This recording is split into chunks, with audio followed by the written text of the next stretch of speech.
शिवाय दोस्तों, आपका स्वागत है। हिंदू धर्म में बेलपत्र का बड़ा महत्व है। इसे शिवलिंग पर चढ़ाया जाता है तथा ऐसा करना बहुत ही शुभ माना जाता है। बिना बेलपत्र के शिव जी की पूजा अधूरी है। बेलपत्र चढ़ाने से सारी मनोकामनाएं पूर्ण होती हैं, साथ ही अनेकों कष्टों का नाश होता है। भगवान शिव को सावन के महीने में उनकी सबसे प्रिय चीज़ बेलपत्र ज़रूर से अर्पित करें। बेलपत्र भगवान शिव को सबसे ज़्यादा प्रिय होता है। बेलपत्र पवित्र होने के साथ साथ काफ़ी सारी औषधीय गुणों से भी भरा होता है। इसे खाने से हमें काफ़ी सारे स्वास्थ्य में लाभ मिलते हैं। अगर आप शिवलिंग पर रखा हुआ बेलपत्र खाते हैं तो इससे मन में आत्मविश्वास जागेगा और अनेकों समस्याओं का निवारण होने लगेगा। शिवलिंग पर चढ़ाए गए बेलपत्र को खाने से होने वाले स्वास्थ्य लाभ के बारे में आज आप इस वीडियो के माध्यम से जानेंगे। इसीलिए इस महत्वपूर्ण जानकारी को पाने के लिए आज आप इस वीडियो के अंत तक जरूर से बने रहें। कभी भी शिवलिंग पर कटे फटे बेलपत्र नहीं चढ़ाने चाहिए और हमेशा पानी से साफ करके ही बेलपत्र चढ़ाना चाहिए। पर धार्मिक आस्था के अलावा इसके अन्य भी अनेकों लाभ हैं। इसका सेवन शरीर को कई तरीके के लाभ पहुंचाता है। इसमें कैल्शियम और फाइबर के साथ साथ विटामिन ए, सी, B1 और B6 जैसे पोषक तत्व पाए जाते हैं। आगे जानेंगे कि शिवलिंग पर चढ़ा हुआ बेलपत्र खाने से क्या होता है। शास्त्रों में शिवलिंग पर बेलपत्र को चढ़ाने के बारे में कई तरीके के नियम बताए गए हैं, जिसे हर शिव भक्त को जरूर से मालूम होना चाहिए। आइए जानते हैं कि शिवलिंग पर कैसा बेलपत्र चढ़ाना चाहिए, बेलपत्र किस दिन नहीं तोड़ना चाहिए, शिवलिंग पर कितने बेलपत्र चढ़ाने चाहिए और बेलपत्र चढ़ाते समय किन बातों का ध्यान रखना चाहिए तथा किस मंत्र का जाप करना चाहिए। साथ ही जानेंगे कि शिवलिंग पर चढ़ा हुआ बेलपत्र खाने के किस तरीके के लाभ आपको हो सकते हैं। चढ़ा हुआ बेलपत्र खाना अमृत पीने के समान माना जाता है। शिवलिंग पर बेलपत्र चढ़ाने का जो तरीका है वो इस प्रकार है। सबसे पहले आप वृक्ष से बेलपत्र को लेकर के आए। वैसे बेलपत्र ना हो तो आप कुछ दिन पुराने अच्छे दिखने वाले बेलपत्र भी चढ़ा सकते हैं। इनमें से बिना कटे फटे कुछ बेलपत्र को पानी से साफ कर लें और इसके बाद एक कटोरे में गाय का दूध ले लीजिए, जिसमें इन बेलपत्रों को आप डाल दीजिए। शिवलिंग की पूजा करने के बाद में दूध के कटोरे से बेलपत्र निकाल लीजिए और उन्हें गंगा जल से स्वच्छ कर दीजिए और हर पत्ते पर चंदन से ओम बना दीजिए और इत्र छिड़क करके शिवलिंग पर ओम नमः शिवाय मंत्र का जाप करते हुए सभी बेलपत्र आप चढ़ा दीजिए। भगवान भोलेनाथ को बेलपत्र चढ़ाने से बहुत से फायदे होते हैं। भगवान शंकर हमसे प्रसन्न रहते हैं और हमारे जीवन से सारी समस्याएं खत्म हो जाती हैं। क्या आप जानते हैं कि सोमवार को बेलपत्र तोड़ना चाहिए या नहीं? अगर नहीं तो इस वीडियो के अंत तक आप बने रहिए, आपको जरूर से जानने को मिल जाएगा। शंकर भगवान को बिल्व पत्र इसलिए चढ़ाया जाता है क्योंकि बिल्व पत्र से विष का प्रकोप कम होता है। शंकर भगवान ने इस संसार को बचाने के लिए विष का ग्रहण कर लिया था, इसलिए भगवान शिव को बिल्व पत्र चढ़ाने की परंपरा है। भगवान शंकर को जल इसलिए चढ़ाया जाता है क्योंकि जल से क्रोध कम होता है और मन शांत रहता है। इसीलिए धीरे धीरे कर करके शिवलिंग पर जल अर्पित किया जाता है।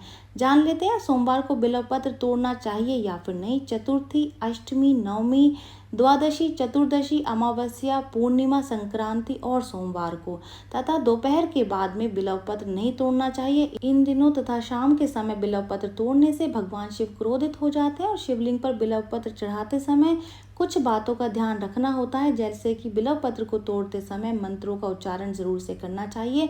मंत्रों का उच्चारण इसलिए भी किया जाता है कि अगर आप उन बिल्व पत्रों को पूजा के लिए तोड़ रहे हैं तो ताकि उसमें मंत्रों की शक्ति भी उसके अंदर समा जाए, इसलिए मंत्रों का उच्चारण करते समय आप पूजा के लिए बिल्व पत्र तोड़ें। शिवलिंग पर बिल्व पत्र हमेशा उल्टा करके चढ़ाया जाता है, यानी कि उसका जो चिकना वाला भाग है वो नीचे की ओर रखा जाता है। शिवलिंग पर 3 से लेकर के 11 बेलपत्र चढ़ाने चाहिए। बेलपत्र को चिकनी परत की तरफ से शिवलिंग पर चढ़ाया जाता है। शिव जी की आराधना में बेलपत्र की भूमिका अत्यधिक है। साथ ही दूध और जल को भी पूजन में शामिल करना जरूरी है। बेलपत्र को चढ़ाते समय कुछ बातों का ध्यान रखना बेहद ही जरूरी होता है, जैसे कि बेलपत्र 3 पत्तियों से कम का नहीं होना चाहिए, इससे अधिक होगा तो चलेगा। बिना धारियों वाला बेलपत्र ही शिव जी को चढ़ाना चाहिए क्योंकि धारियों वाला बेलपत्र खंडित माना जाता है। इसे हमेशा पानी से साफ करने के बाद ही चढ़ाया जाता है। बेलपत्र को दूध में धो करके फिर गंगा जल में डूबने के बाद शंकर भगवान को चढ़ाना चाहिए। किसी भी तरह का कटा फटा बेलपत्र नहीं चढ़ाना चाहिए। ऐसे बेलपत्र चढ़ाने की मनाही होती है क्योंकि इस तरह के कटे फटे पत्तों वाले बेलपत्र को खंडित माना जाता है। आपको बेलपत्र चढ़ाते समय स्क्रीन पर दिखाए गए मंत्र का जाप करना चाहिए। शंकर भगवान की अच्छे से आराधना करने से आपकी सारी मनोकामनाएं पूर्ण होती हैं तथा आपके जीवन में सुख समृद्धि बनी रहती है। आपके सारे कष्ट भगवान भोलेनाथ हर लेते हैं। भगवान शिव के पूजन में बिल्व पत्र का बहुत महत्व माना जाता है। कहा जाता है कि बिल्व पत्र शिव जी को अति प्रिय है, इसलिए भोलेनाथ को बिल्व पत्र अर्पित किया जाता है। लेकिन क्या आप जानते हैं कि बिल्व पत्र के बारे में कुछ 10 महत्वपूर्ण बातें भी बताई गई हैं। अगर आप ये नहीं जानते हैं तो आपको ये ज़रूर से जान लेने चाहिए। बिल्व पत्र 6 महीने तक बासी नहीं माना जाता। इसे एक बार शिवलिंग पर चढ़ाने के बाद में बार बार धो करके चढ़ाया जा सकता है। कई शिवालयों में बिल्व पत्र उपलब्ध नहीं होता है, तो ऐसी स्थिति में इसके चूर्ण को भी चढ़ाने का विधान है। बिल्व पत्र को औषधि के रूप में भी प्रयोग किया जाता है। इसमें निहित इगेलिन और इगोलिनिन नामक क्षार तत्व औषधीय गुणों से भरपूर होते हैं। ये चतुर्मास में उत्पन्न होने वाली विभिन्न समस्याओं से भी निजात दिलाते हैं।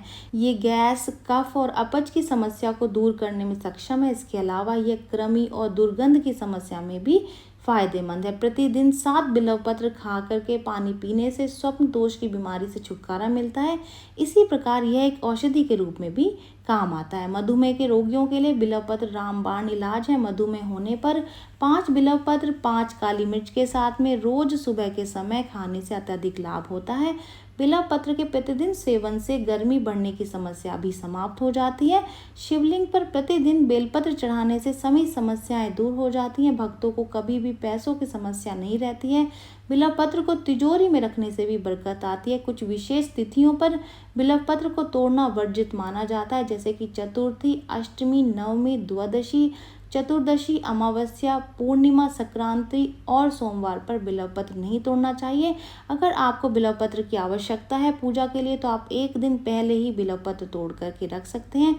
सोमवार के दिन भी बिल्व पत्र नहीं तोड़ने चाहिए, इसमें शिव जी का वास माना जाता है। इसके अलावा प्रतिदिन दोपहर के बाद भी बिल्व पत्र नहीं तोड़ने चाहिए।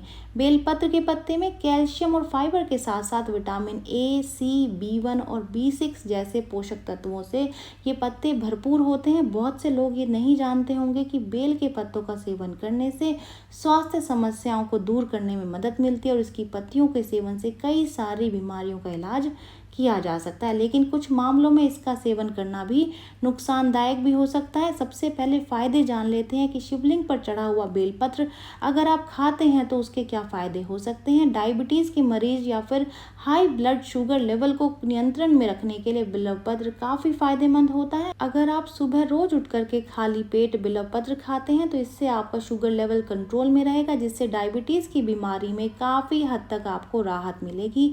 अगर आपके शरीर का टेम्परेचर यानी कि तापमान हमेशा गर्म रहता है तो ऐसे में आपको बिल्व पत्र खाना चाहिए, क्योंकि बिल्व पत्र की जो तासीर है वो ठंडी होती है, जो आपके शरीर को ठंडा रखने में आपकी मदद करता है। इसीलिए लोग गर्मी के मौसम में बेल का जूस पीना पसंद करते हैं।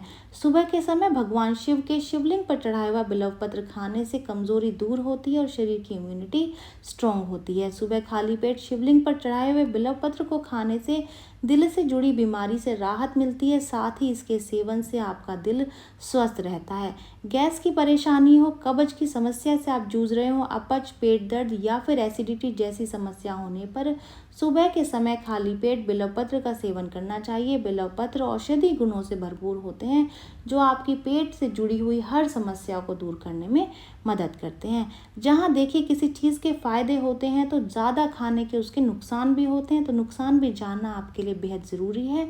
बेल का फल स्वास्थ्य के मामले में किसी औषधि से कम नहीं है। इसके अलावा बेल के पत्ते भी स्वास्थ्य के लिए उपयोग में किए जाते हैं। कई सारी महिलाएं जोड़ों के दर्द के इलाज के तौर पर इसका सेवन करती हैं। हालांकि ज़रूरी नहीं है कि बेल के पत्ते हर किसी के लिए औषधि की तरह काम करें।